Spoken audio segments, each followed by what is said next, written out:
Bonjour et bienvenue dans Immergé Submergé, le podcast où je m'immerge dans les thèmes que j'aime ou que j'ai envie de découvrir, histoire, sport, art, etc., etc., et où j'évoque mes émotions qui me submergent.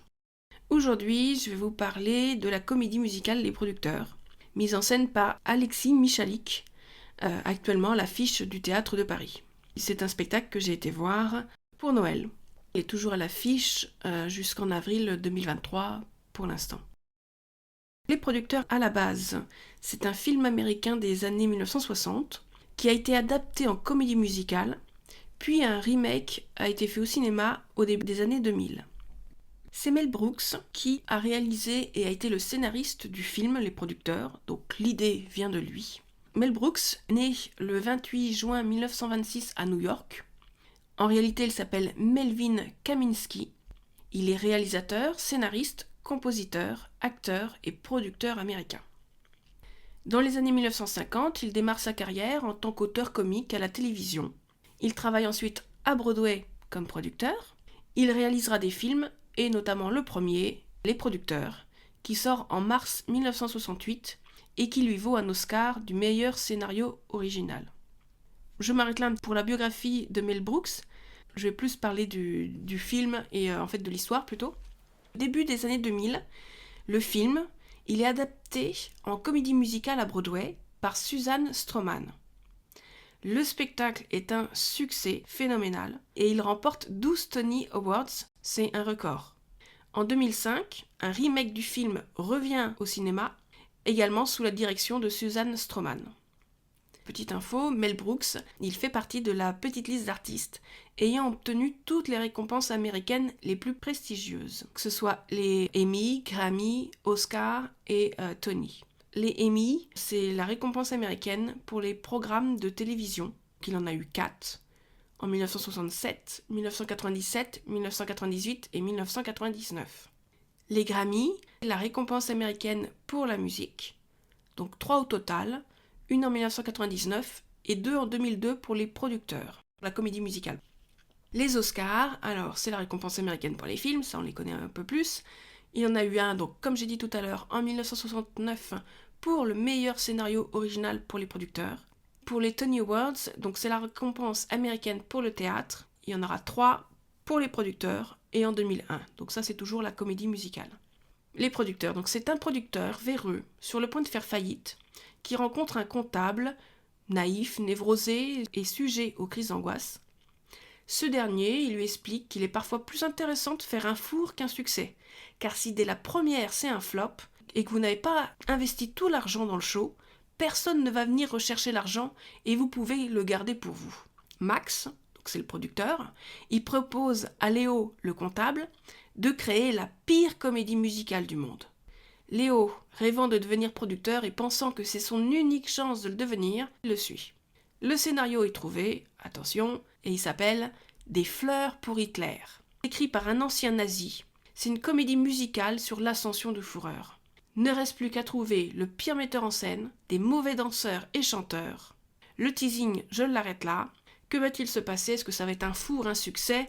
Quelles vont être les conséquences? La suite, c'est en allant au Théâtre de Paris.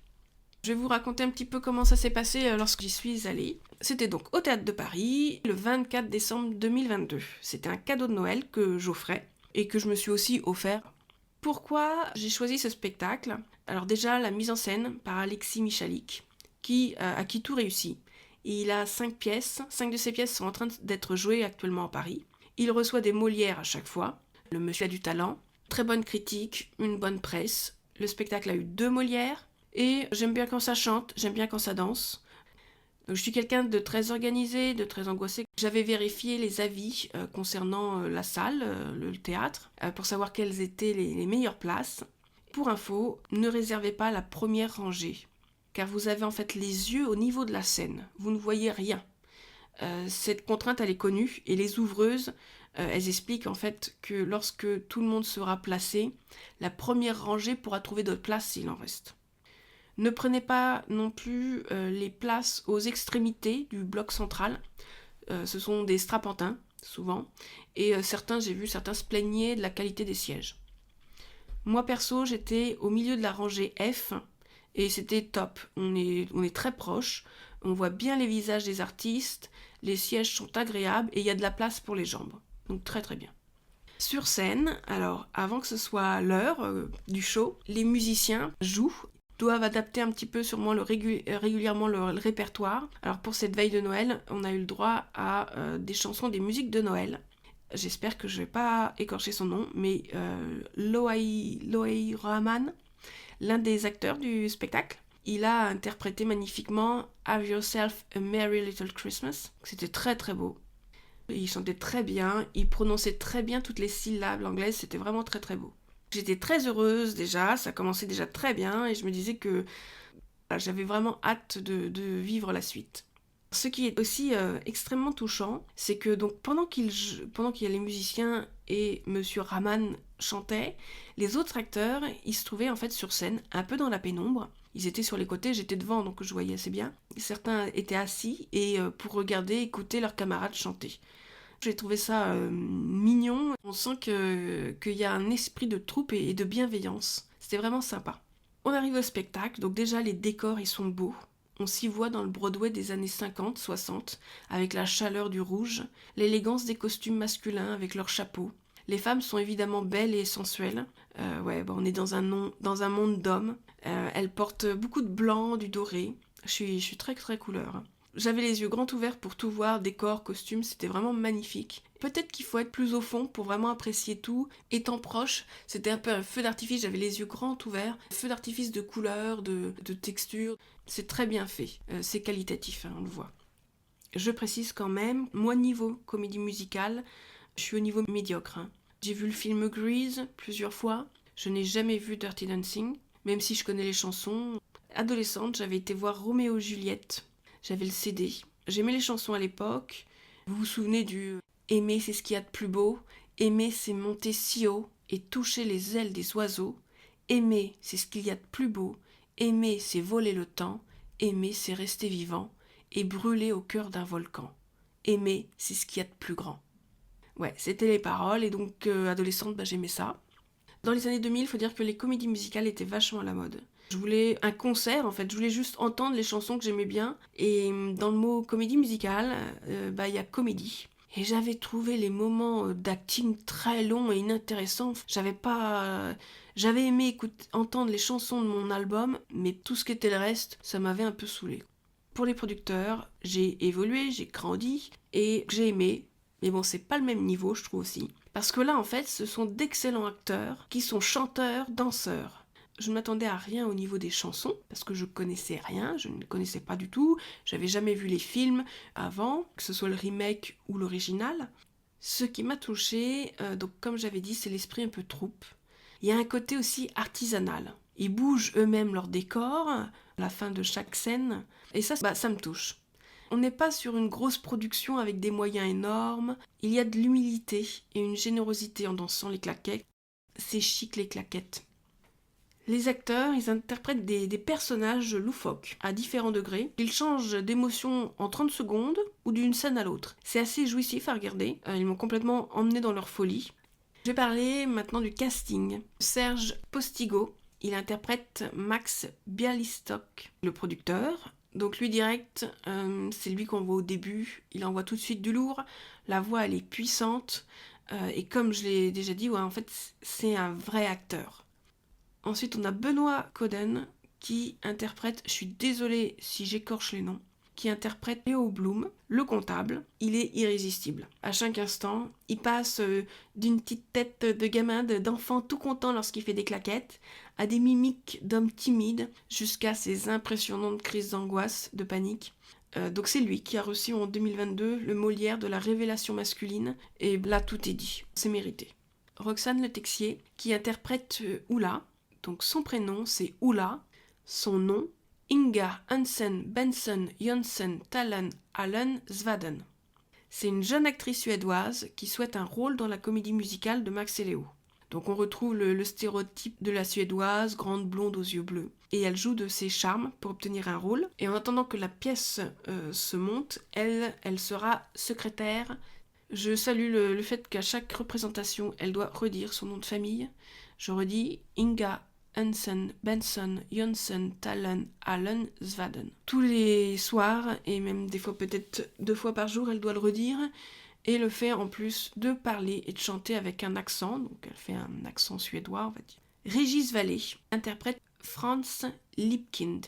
Franz, donc c'est un ancien nazi en tenue bavaroise avec un joli Bermuda, et c'est surtout l'auteur de la comédie musicale en hommage à Hitler. Personnage complètement déjanté. J'ai eu un gros coup de cœur pour lui et pour ses pigeons aussi. Son accent, il passe entre victimisation et menace. C'est le genre de personne que t'as pas envie de croiser dans la vie. David Eguren, donc il interprète Roger Debris. C'est un metteur en scène de génie pour lui et le pire de tous pour les autres. Toutes ces mises en scène doivent être joyeuses et gaies. Son personnage, il alterne l'euphorie et la colère. Ce personnage est vraiment mis en valeur à la fin du spectacle, on voit tout son génie. Je suis douée dans le teasing. Andy Koch, qui interprète Carmen Guilla. Carmen, c'est l'assistant du metteur en scène, Roger Debris. Moi, honnêtement, lors de la représentation, il était remplacé. Moi, j'ai vu le personnage joué par Alexandre Bernot. Ensuite, il y a les rôles d'ensemble. Ils n'ont pas toujours de nom dans le spectacle. C'est différents personnages. Ils peuvent être aussi à la fois les doublures des acteurs principaux. Ils font les chœurs, les danseurs. Ils sont essentiels. Il y a Alexandre Bernot, qui, donc comme j'ai dit tout de suite, qui est la doublure de Carmen. Moi, je l'ai vu jouer Carmen. Il y a Véronique Atta. Elle joue aussi, je n'en dirai pas plus, elle joue le rôle de « Prends-moi, touche-moi ». Voilà, tout est dit. Carla Hugon, je crois que je ne l'ai pas vue lors de leur représentation. Hervé Lewandowski, c'est le patron de Léon Blum lorsqu'il est comptable. Il est aussi la doublure de Max ou Roger, le metteur en scène. Et Max, je redis, c'est le producteur. Il y a Mélissa Linton, Léo Mindron, Marianne Orlowski, Edgar Paulet, qui peut lui faire la doublure de Franz, l'ancien nazi. Loaï Raman, qui peut être également la doublure de Léo, donc c'est le comptable. Et c'est ce monsieur qui avait très très bien chanté la chanson de Noël au début. Donc on retrouve également Eva Tesio-Roski, Axel Alvarez et Emma Scherer. Et puis il y a 7 musiciens qui sont installés dans les loges d'avant-scène. Ce sont les loges qui entourent en fait la scène. Donc ils jouent par alternance, donc je vais vous donner la liste. Il y a Thierry Boulanger, Benoît Urbain, Benoît Dunoyer, Franck Stécard, François Chambert, Jean-Pierre Solves, Jean-François Quellec, Sébastien Debar, Fred Lieber, Samuel Domergue, Jean-Hervé Michel, Philippe Broé, François Morin. En 2022, le show a reçu un Molière du meilleur spectacle musical et, comme j'ai parlé précédemment, la révélation masculine pour Benoît Codin, l'interprète du comptable Léo. Pendant tout le spectacle, j'étais scotchée à mon siège en essayant de ne rien louper, que ce soit dans le décor, dans le jeu des comédiens. Il s'est passé tellement de choses qu'après, en débriefant, on ne savait pas par quoi commencer, remettre les choses dans l'ordre, tellement d'émotions et de bonheur d'avoir vécu ces instants. Au niveau critique, j'ai lu des critiques concernant la lourdeur des blagues, le sexisme, l'homophobie. Il faut tout remettre un peu dans le contexte. Le scénario date des années 1960 et c'est une autre époque. Aujourd'hui, si le scénario devait être refait, il serait complètement différent. Je trouve qu'au théâtre, même au cinéma ou pour les comédies, souvent les traits de caractère physiques des personnages sont forcés à outrance pour obtenir un rire. Si vous êtes facilement choqué, lisez les avis. Si vous voyez que ça va pas vous plaire, n'y allez pas quoi. J'ai aimé et je recommande Les Producteurs, donc qui est prolongé jusqu'au 2 avril 2023 au Théâtre de Paris. L'histoire, elle est quand même dingue. Il fallait y penser. Après, les États-Unis, ils peuvent se permettre dans les années 60 ce type de scénario. Mettre en scène Hitler, des croix gammées, des tenues de SS, et de façon plutôt positive et drôle. Eux, ils n'ont pas connu l'occupation. Ils sont donc moins choqués de proposer cette histoire. En France, ça n'aurait jamais été possible, ça aurait été un scandale. Faut se dire que le film est sorti quand même juste 23 ans après la fin de la Seconde Guerre mondiale. C'est pour ça qu'il faut aussi remettre l'histoire dans son contexte. Pour revenir au show, je ne peux que vous inviter à y aller. J'ai aimé les parties comédie, vraiment c'est vraiment de vrais acteurs et musicale. Tout est vraiment au même niveau en termes de qualité. Je vous remercie de m'avoir écouté, j'espère que vous avez apprécié. N'hésitez pas à vous abonner au podcast grâce à l'application que vous êtes en train d'utiliser. Bisous tout plein!